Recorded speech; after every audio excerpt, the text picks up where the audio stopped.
Assalamualaikum warahmatullahi wabarakatuh. Hai Seman Sumsel Friends. Perkenalkan, saya Nurpat Nityastuti. Saya adalah guru kimia di SMA Negeri Sumatera Selatan. Pada kesempatan kali ini, saya ingin berbagi ilmu pengetahuan dengan Seman Sumsel Friends. Mudah-mudahan video ini bisa bermanfaat bagi kita semua. Pada video pembelajaran kali ini adalah kurikulum 2013 revisi pada KD 3.9, di mana materi pokoknya adalah pergeseran kesetimbangan. Materi ini diajarkan pada kelas 11 kimia. Saya harap kita bisa menyimak video ini sampai habis, karena akan ada percobaan-percobaan di tengah video ini yang sangat menarik. Tujuan yang ingin dicapai pada pembelajaran hari ini adalah kita dapat menjelaskan dan menganalisis faktor-faktor apa saja sih yang mempengaruhi pergeseran kesetimbangan dan penerapannya di dalam industri. So, don't miss it.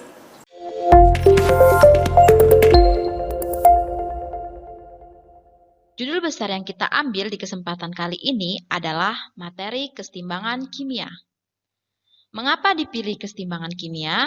Karena materi ini sangat erat berkaitan dengan materi selanjutnya, seperti kesetimbangan asam basa dan kelarutan.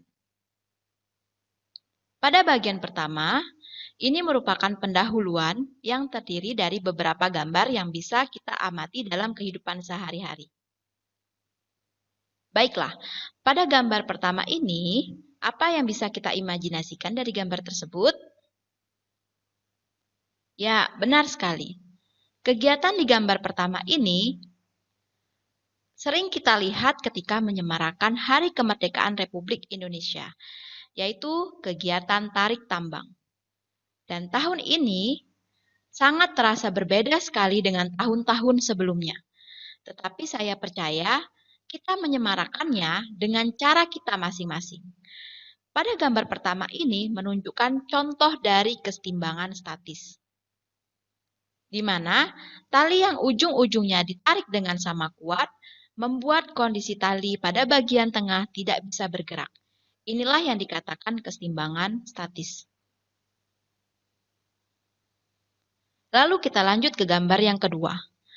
Pada gambar kedua ini merupakan fenomena yang sering kita lihat, salah satunya di pusat-pusat perbelanjaan. Orang yang berjalan di eskalator.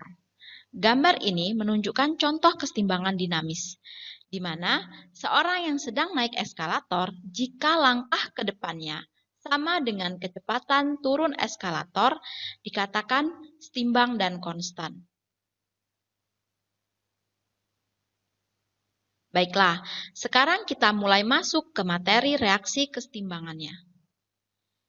Yang pertama harus kalian tahu mengenai reaksi reversibel atau reaksi bolak-balik. Reaksi ini ditandai dengan anak panah separuh ke kanan atau produk dan separuh ke kiri atau reaktan. Contoh yang sering kita temui dalam kehidupan sehari-hari adalah pembuatan pupuk urea dari bahan amonia di PT Pusri, lalu reaksi perubahan air menjadi uap air. Yang kedua adalah reaksi irreversibel. Reaksi ini berkebalikan dari reaksi reversibel, di mana ditandai dengan anak panah utuh ke arah kanan atau produk. Contoh yang bisa kita analogikan dari reaksi ini yaitu ketika kertas dibakar. Kertas yang sudah dibakar akan menjadi arang atau karbon. Hal ini tidak bisa kita ubah lagi menjadi kertas utuh sebelum dibakar. Lalu, pertumbuhan makhluk hidup. Ketika kita sudah tumbuh dewasa, maka kita tidak bisa kembali lagi menjadi anak kecil. Kondisi reaksi kesetimbangan. Di sini terdapat dua grafik. Grafik yang pertama menunjukkan penurunan laju reaksi pada hidrogen dan nitrogen dalam reaksi pembentukan amonia. Tetapi ada suatu ketika nilai penurunannya tetap atau konstan. Seiring berjalannya waktu, laju pembentukan produk amonia akan meningkat, akhirnya bernilai tetap. Kondisi semua reaktan dan produk dalam nilai tetap inilah dikatakan kondisi setimbang. Secara sederhana, bisa kita lihat pada grafik yang kedua, di mana ada titik perpotongan antara laju pertama dan laju kedua sehingga bernilai tetap atau konstan. Hal inilah dikatakan kondisi setimbang.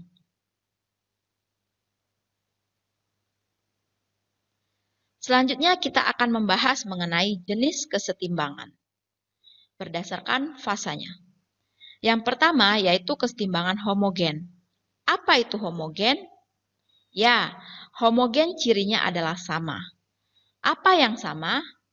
Di sini yaitu fase. Contohnya adalah pembentukan amonia dari gas nitrogen yang direaksikan dengan gas hidrogen membentuk gas amonia. Semua memiliki fasa yang sama, yaitu fasa gas. Lalu yang kedua, kesetimbangan heterogen. Kalau kita berbicara heterogen, artinya berbeda. Tetapi apa yang berbeda di sini? Coba kita lihat contohnya. Reaksi air menjadi uap air. Ketika persamaan reaksi dibuat, maka H2O liquid akan menjadi H2O gas. Nah, fasanya berbeda kan? Yang satu liquid dan yang satu gas.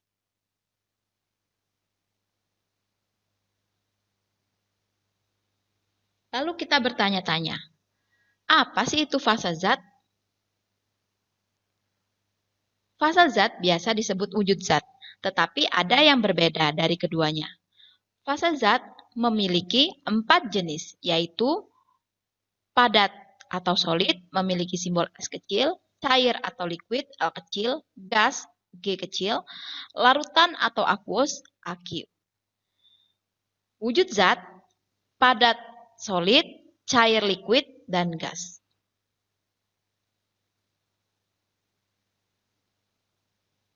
Untuk lebih memahami reaksi kesetimbangan, kita harus dikenalkan terlebih dahulu dengan bagian-bagian reaksi kesetimbangan. Bentuk umum persamaannya dimisalkan seperti ini. 4P fase solid direaksikan dengan 2QR2 fase liquid menjadi 4PR fase aqueous dan Q2 fase gas.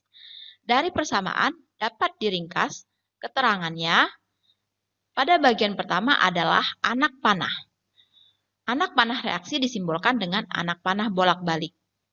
Artinya, reaksi tersebut berlangsung secara mikroskopik ketika reaktan bisa membentuk produk ataupun sebaliknya. Zat yang terlibat pada bagian ruas kiri atau sering disebut reaktan yaitu P dan QR2. Sedangkan ruas kanan atau produk terdiri dari zat PR dan Q2. Koefisien pada reaktan memiliki 4 pada zat P, 2 pada QR, serta koefisien produk 4 pada PR dan 1 pada Q2. Nilai 1 boleh tidak dituliskan dalam persamaan. Bagian yang terakhir, terkadang kita lupa menuliskannya, tetapi hal ini sangat penting, yaitu fasa zat. Di mana zat A berfasa solid, QR2 liquid, PR aqueous atau larutan, dan Q2 adalah gas. Inilah pemeran utama dalam materi kita, yaitu faktor-faktor pergeseran kesetimbangan. Apa saja sih faktor-faktor yang bisa menggeser arah kesetimbangan? Hal ini berguna ketika suatu industri ingin memperbanyak produk suatu senyawa, sehingga mempertimbangkan faktor-faktor ini dalam sistem prosesnya. Yang mendasari pergeseran kesetimbangan adalah azas Le Chatelier, di mana seorang ahli kimia asal Prancis, yakni Henri Louis Le Chatelier, mengemukakan bahwa jika pada suatu sistem kesetimbangan diberikan suatu aksi, maka sistem akan mengadakan reaksi, sehingga pengaruh aksi tersebut menjadi sekecil-kecilnya. Berdasarkan eksperimen yang telah dilakukan, maka faktor pergeseran kesetimbangan yang pertama adalah konsentrasi. Tetapi sebelumnya, kita harus fokus pada fasa yang terlibat dari faktor-faktor ini. Pada konsentrasi, fokus fasa yang terlibat adalah gas dan aqueous atau larutan. Yang kedua adalah tekanan. Fasa yang terlibat adalah gas.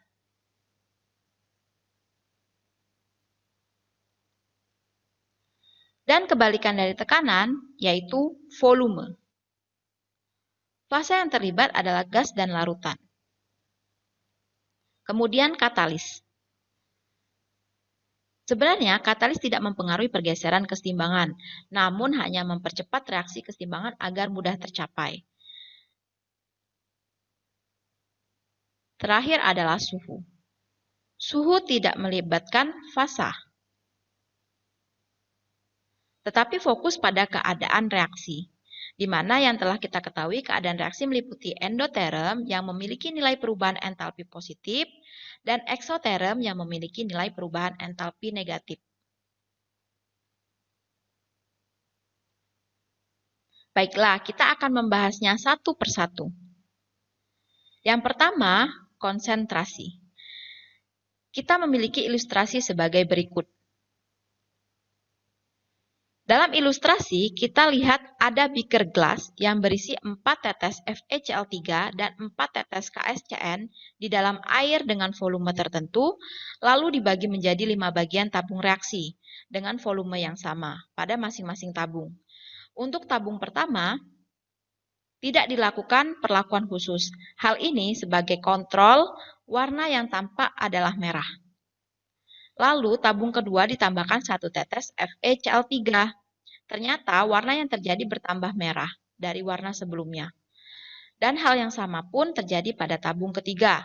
Ketika ditambahkan 1 tetes KSCN, lalu tabung keempat ditambahkan kristal Na2HPO4, ternyata warna merahnya memudar. Lalu tabung kelima ditambahkan air, mempengaruhi volume menjadi bertambah dan warna merahnya memudar. Lalu kenapa hal ini bisa terjadi? Pada tabung kedua dan ketiga ditambahkan konsentrasi dari masing-masing zat bereaksi, sehingga membuat produk FeSCN 3 kali semakin banyak dan diindikasikan dengan warna larutan bertambah merah. Sedangkan pada tabung keempat, kristal Na2HPO4 adalah zat yang dapat mengikat ion Fe3+. Artinya, ion Fe3+ akan berkurang konsentrasinya dan warna merahnya memudar. Pada tabung kelima, ada perubahan volume larutan menjadi lebih besar, sehingga warna merah berkurang. Jadi, kesimpulan yang kita ambil dari ilustrasi ini adalah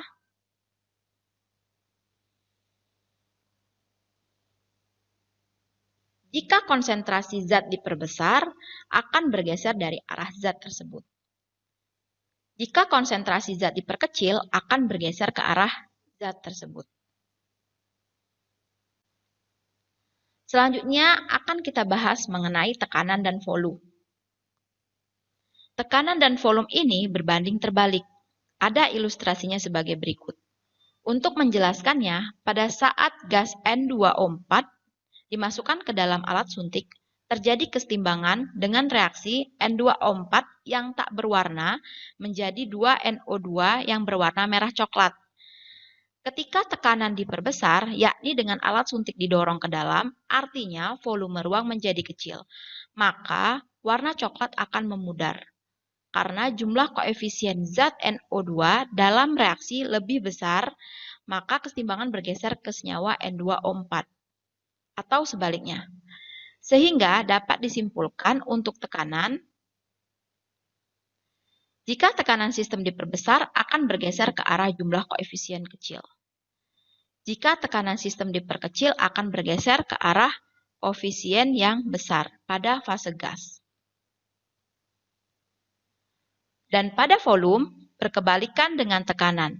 Jika volume sistem diperbesar, kesetimbangan akan bergeser ke arah jumlah koefisien yang besar.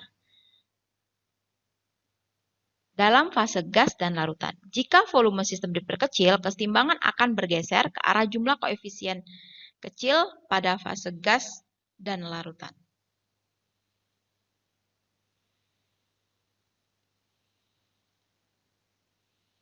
Faktor selanjutnya adalah katalis.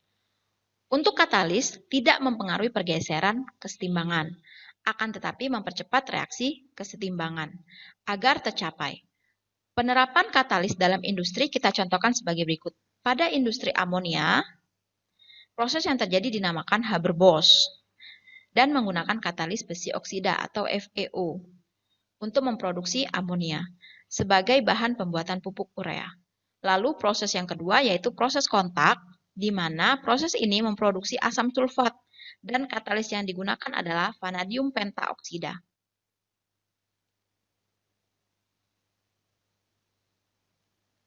Ini yang kita tunggu-tunggu. Check it out. Demonstrasi percobaan yang menarik terkait faktor suhu terhadap pergeseran kesetimbangan.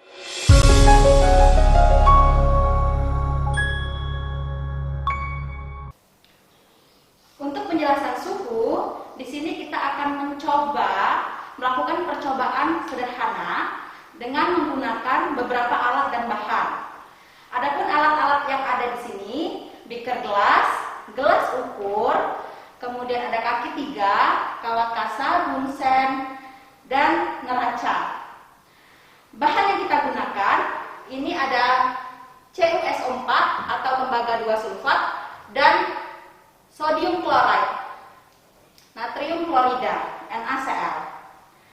Langkahnya, yang pertama kita akan menuangkan CuSO4 ke dalam 100 ml beaker gelas.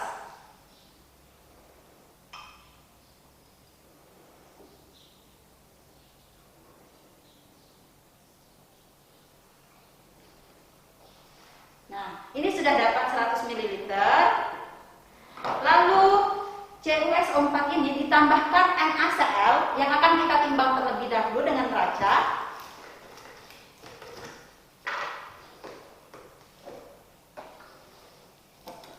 Kita menggunakan kaca porselin di sini. Kita hidupkan dulu timbangan digitalnya. Kita ukur hingga 5 gram.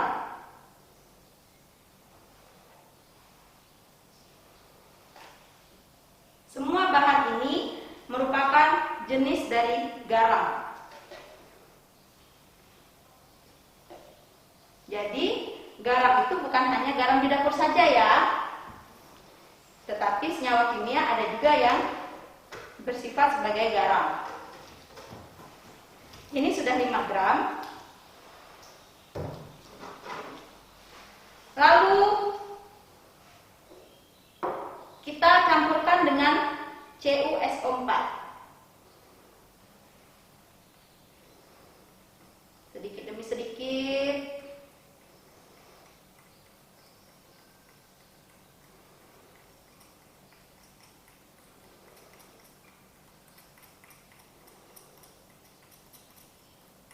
Setelah itu kita aduk.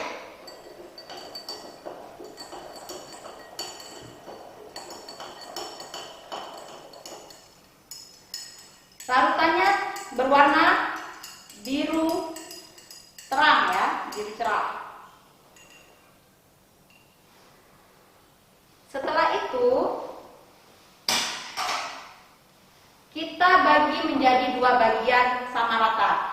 Karena di sini volumenya 100 ml, maka kita bagi 50 ml 50 ml.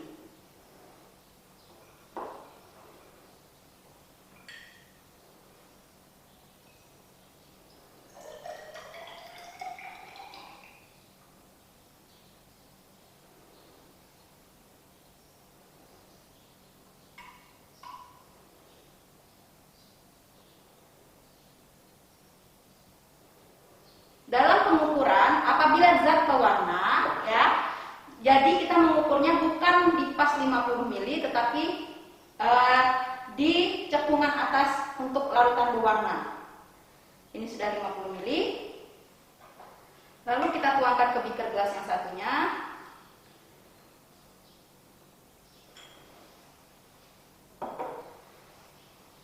Nah, ini sebagai larutan yang kedua. Larutan yang pertama, larutan yang kedua. Lalu kita coba hidupkan bunsen.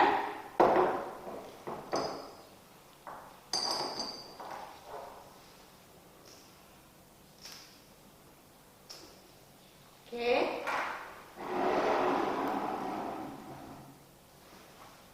Kita panaskan larutan yang kedua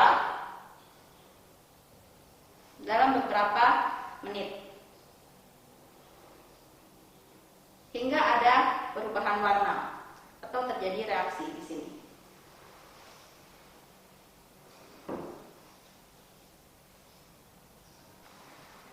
Baiklah, teman-teman friends, Sekarang ini setelah dididihkan beberapa menit, larutannya mendidih dan terjadi perubahan warna menjadi hijau. Langkah selanjutnya, kita akan memasukkan beaker gelas ini ke dalam suhu dingin. Di sini kita menggunakan es batu.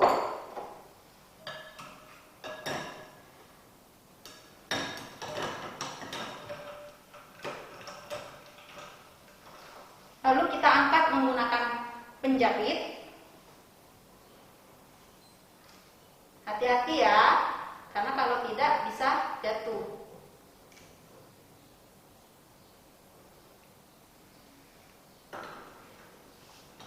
Kita dinginkan beberapa saat. Penasaran kan apa yang akan terjadi?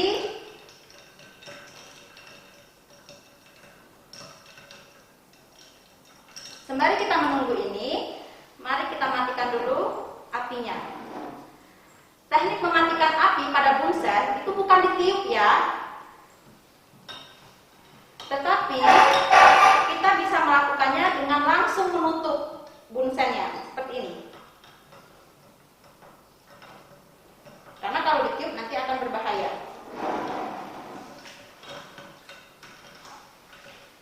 Wah, ini sudah mulai berubah nih warnanya.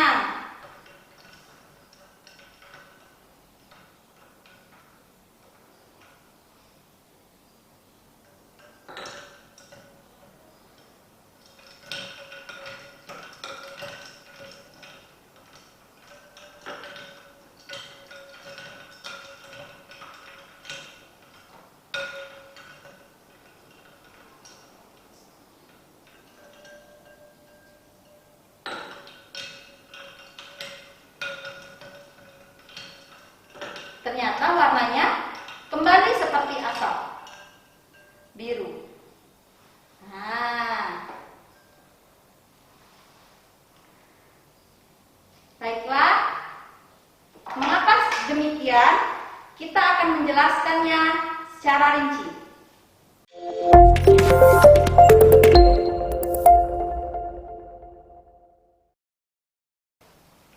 Dari percobaan yang sudah kita lakukan, kita dapat persamaan reaksi, yaitu CuSO4, fasanya adalah aqueous, larutan, ditambah NaCl dalam fase solid, menjadi CuCl2, aqueous, ditambah dengan Na2SO4, aqueous. Reaksi ini terbentuk dalam keadaan eksoterm. Karena akan ada panas sistem yang terlepas ke lingkungan. Sehingga untuk delta H-nya pada persamaan kesetimbangan itu delta H-nya mengikuti kondisi reaksi pada produk. Sehingga delta H-nya menjadi negatif. Oleh sebab itu, ketika kita menaikkan suhunya, maka aksi yang akan dilakukan pada sistem ini adalah endoterm, seperti azas likatan liat.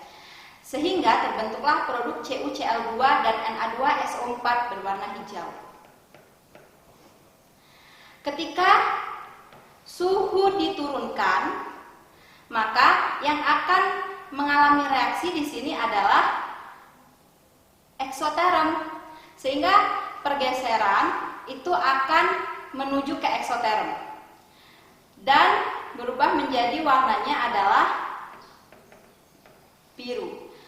Karena di dalam perubahan suhu itu tidak melihat fasanya, jadi di sini hanya melihat kondisi eksoterm dan kondisi endoterm. Jadi dari percobaan faktor pergeseran kesetimbangan suhu ini, kita dapat pesan moral kehidupan, yaitu ketika suhu dinaikkan, maka tidak akan berguna kepada reaksi eksoterm, karena panasnya akan dilepaskan saja. Hal ini sama dengan kehidupan kita sehari-hari. Apabila seseorang memiliki kelebihan, maka dia akan mentransfernya kepada yang membutuhkan, itu akan lebih bermanfaat.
Begitu menarik kan percobaannya? Pada sesi akhir materi ini, kita akan membahas contoh soal yang terkait pergeseran kesetimbangan. Soal disajikan dalam bentuk uraian dan pilihan ganda. Mari kita bahas. Yang pertama, kita bahas soal uraian.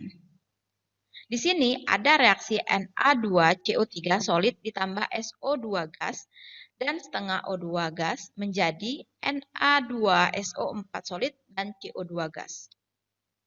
Lalu pertanyaannya, ke arah mana kesetimbangan akan bergeser jika Na2CO3 ditambah dan apa pengaruhnya terhadap CO2? Jawabannya, di sini kita fokus pada arti ditambah. Kata ditambah artinya faktor yang mempengaruhi dalam kondisi ini adalah konsentrasi. Nah, konsentrasi tadi berfokus pada gas dan larutan.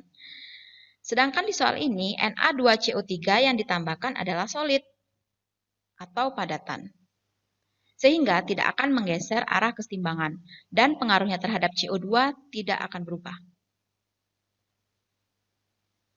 Pertanyaan B, SO2 ditambah apa pengaruhnya terhadap CO2? Sama, ini faktor konsentrasi. Karena SO2 fase gas, maka akan terjadi pergeseran kesetimbangan ke arah produk. Artinya, CO2 diproduksi akan bertambah.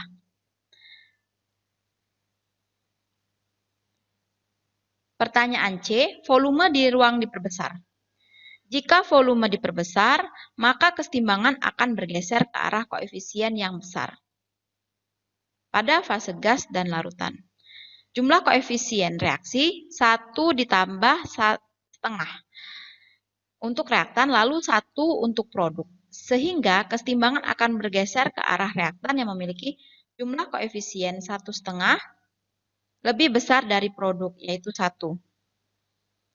Ketika tekanan diperbesar,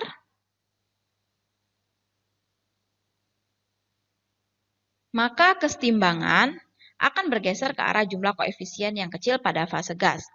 Dalam reaksi yang berfase gas, hanya SO2 dan O2 pada reaktan, sedangkan produk hanya CO2.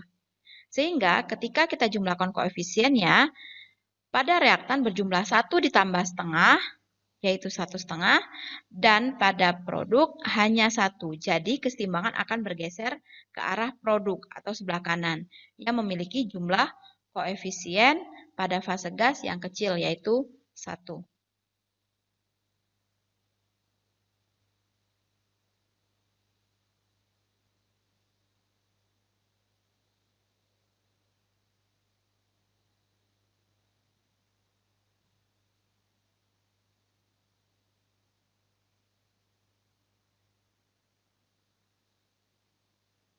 Selanjutnya, kita akan membahas contoh soal pilihan ganda. Di soal ini, ada reaksi antara gas hidrogen dan gas iodin menjadi gas asam iodida. Dengan nilai perubahan entalpi positif 135 kJ. Pertanyaannya, untuk memperoleh gas Hi sebanyak-banyaknya dilakukan dengan cara A. Volume diperbesar, B. Tekanan diperkecil, C. Suhu diperbesar, D. Ditambah gas O2, E. Ditambah katalis. Ayo, apa jawabannya?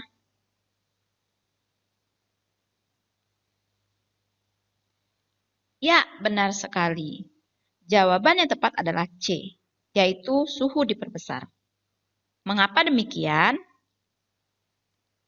Ayo kita bahas satu persatu. Untuk volume diperbesar artinya akan mengarah ke koefisien yang besar pada fase gas dan larutan.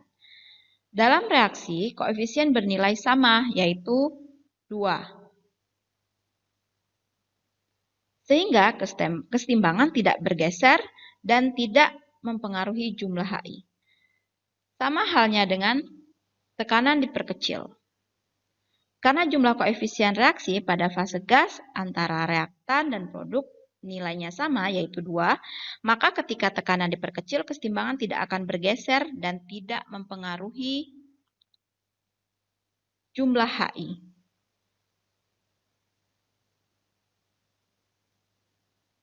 Selanjutnya, faktor suhu diperbesar. Jawaban ini tepat ketika suhu diperbesar karena reaksi ini berkeadaan reaksi endoterm menuju produk HI dan ditandai dengan nilai perubahan entalpi yang positif 135 kJ. Sehingga ketika suhu diperbesar akan menggeser ke arah endoterm, yaitu pada bagian produk. Dan hal ini akan mempengaruhi jumlah HI yang dihasilkan sehingga jumlah HI banyak. Untuk pilihan D, ditambah gas O2. Ini tidak akan mempengaruhi pergeseran kesetimbangan karena O2 tidak terlibat di dalam senyawa-senyawa reaksi tersebut. Dan yang terakhir adalah katalis. Seperti yang sudah dijelaskan sebelumnya, katalis tidak mempengaruhi pergeseran kesetimbangan, tetapi hanya mempercepat reaksi sehingga pilihan ini kurang tepat. Trik untuk menjawab soal ini, ketika ada soal yang ditampilkan perubahan entalpi, maka bisa kita pilih terlebih dahulu analisis faktor suhu. Setelah itu, baru kita bisa menganalisis faktor-faktor yang lainnya. Akhirnya, dari penjelasan ini, chemistry is so fun. Nah, Sumsel Friends, demikian penjelasan tentang KD 3.9, materi pokok pergeseran kesetimbangan. Semoga dengan adanya video ini dapat memberikan pemahaman yang lebih bagi para peserta didik dimanapun berada. Please subscribe, like, and comment video-video YouTube SMA Negeri Sumatera Selatan karena akan ada banyak video pembelajaran dari mapel lainnya yang akan kami produksi. Terima kasih. Wassalamualaikum warahmatullahi wabarakatuh.